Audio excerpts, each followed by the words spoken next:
classroom, but outside the parameters of the French classroom, so it becomes more natural and real to the students. The school I teach in is urban. It has about 140 kids. I taught French for 10 years. I posted out to grade 6 and 7. I taught for 10 years, and now being put back into French. Nothing's changed within the last 10 years. The ministry has revised the French curriculum, but it's been postponed twice. There's supposed to be more focus on communication and culture, but we haven't seen it yet, so we don't know. My lit review is a work still in progress, but there's a lot of talk about the Common European Framework, where the main thrust is to make conversation opportunities more relevant and more meaningful to the kids, so that they get that better chance of becoming bilingual because they're speaking about things that actually mean something to them. My study included grades 4 to 8 students. It was done through journaling, anecdotals. I made up like little T-charts. Was the conversation teacher initiated, student initiated, in the classroom, outside the classroom. I started a French club. I had about 40 kids showing up depending on house league was happening, because when house league happens, they always choose a sport over the language, but that's okay. They always come and tell me they're not coming because they're going to go to the sports, and I'm like, it's okay, no big deal, just come when you can. And within that French club, they're given opportunities to speak whatever French they know. We talk about like French foods or culture or fashion. They've helped me organize Carnaval this year, and just like many activities that would just be doing in there. And they're at all different levels, so they all speak different French words. In my 7 and 8, I do what's called Community Circle every Monday, so they're given an opportunity to speak French, but not about anything but about what they want to. So it's about their weekend. Kids love to talk, so why not put that together, have them talk about their weekend. It has to be done in French. And I document what they say, so there's been an actual growth between the sentences that they've said, the number of French words that they've said, and what they're actually telling me. Is it just I watched TV, or now they're actually trying to tell me that they ate out with their parents, they went to a game or whatnot. And the kids like it. They actually ask for it when I don't do it, so that's a positive thing.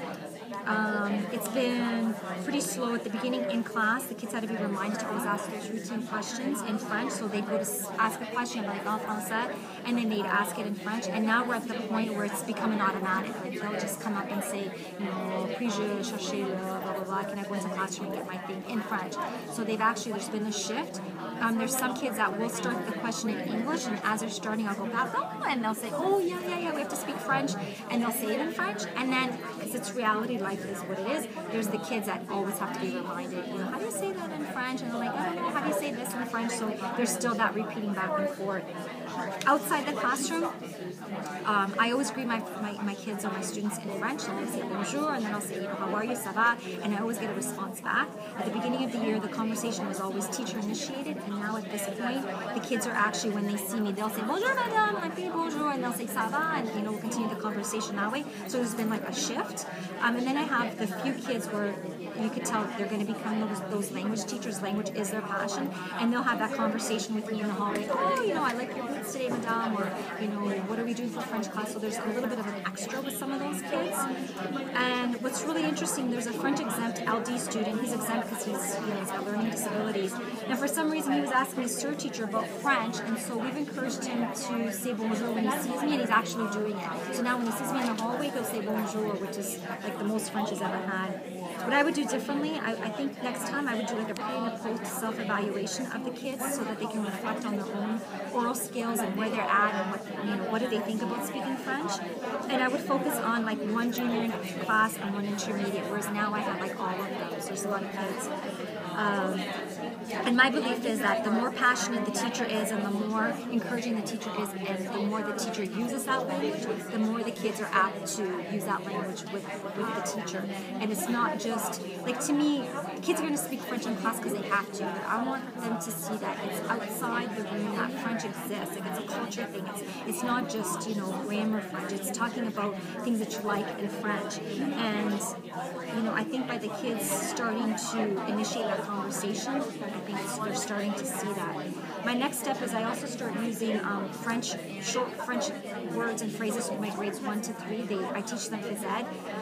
A lot of times it's a mistake. I'll say, oh, bonjour, and I mean, oh my gosh, this is English, hello. And they're like, oh, we know what that means, Miss Yapa, it means hello. So they're actually getting excited that when I do mess up, they'll say, oh, we know what that means, and they'll start using it. So I would like to see, as a next step, to see, like, does that make an impact using those incidental French things?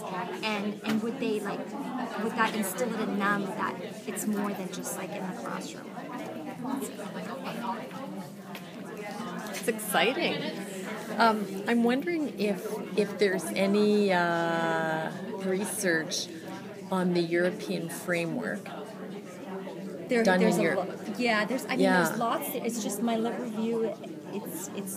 I haven't done a lot with it because I've been channeling. I'm backwards. It's going to be there, but I know that as I've looked, there is a lot on the Common European Framework, and we're actually implementing in my board. We're doing the pilot project for it. Wonderful. So there's kids actually writing the exam for the first time. That's the DELF. It's like that exam that gives the kids a certificate in their bilingualism, like what level are they at, and they can bring that forward within their educational career or something. So it's there. Right. Just you had so many interesting insights into the how it's the teacher's passion, which is obvious. Yes. I want to take French with you for sure. Congratulations and lucky students at your school.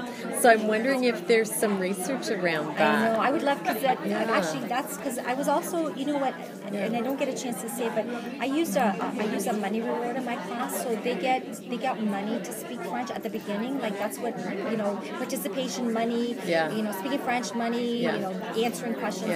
And now it's just very interesting that my older kids, they don't ask for it as much. Like before it was like, are we getting paid? And I'm like, oh yeah, I gotta pay you. They get paid. Now they just do it, and when they do get paid, their eyes kind of like, oh no, we're supposed to get money for this. So my group was suggesting too, like if there's research that talks about extrinsic awards, at what point doesn't it matter anymore? And at what age group doesn't it matter anymore? Project. Yeah, it is, because it's very interesting because kids love rewards, right? So that's where I started with it, because I'm like, okay, how can I get them to speak it? Just to get them motivated. And now the money thing isn't a big deal anymore. They want it more for getting their test signed, they'll remind me, than because they've answered in French or they've seen me in the hallway and they said bonjour to me, because I've been giving out $5. Bonjour, here's my phone, And now they don't, pretend money. Pretend money. Antonella, what's your original question? How to increase spoken or oral French, like not just in the classroom, but outside the parameters of the French classroom, so it's more natural, so that it's so that it's not just you're doing it because you have to, but because it becomes like a mindset, basically, because it's not just within the classroom. So what did you find out? What was the how do you do it? It's it's getting that, seeing them in the hallway and saying that bonjour and that ça va. Also the teacher initiation. Yeah, it is. It's the teacher initiation, and when they go to speak the French, because I know what they can say, I'll be like, you know how to say that in French. I'm like, but I'm like, but they'll say, I don't know that one. I'm like, who cares? Say all of it in French and the 2 or 3 English words, So I think the more they know that it's more comfortable with okay, it. because they think they have to speak all of it in French. I'm like, oh my gosh, no, that's not reality. Like, even if you give me a little bit in French, by the end of the year, you'll be giving me a lot in French and a little bit in English. So it's that constant, it's okay, You don't have to be 100% fluent. So it'd be great. That project is exciting and exciting, teacher. Be great if you can make sure you answer that question somewhere in your project. The answer, thank you. Great, thank you. I was going to say,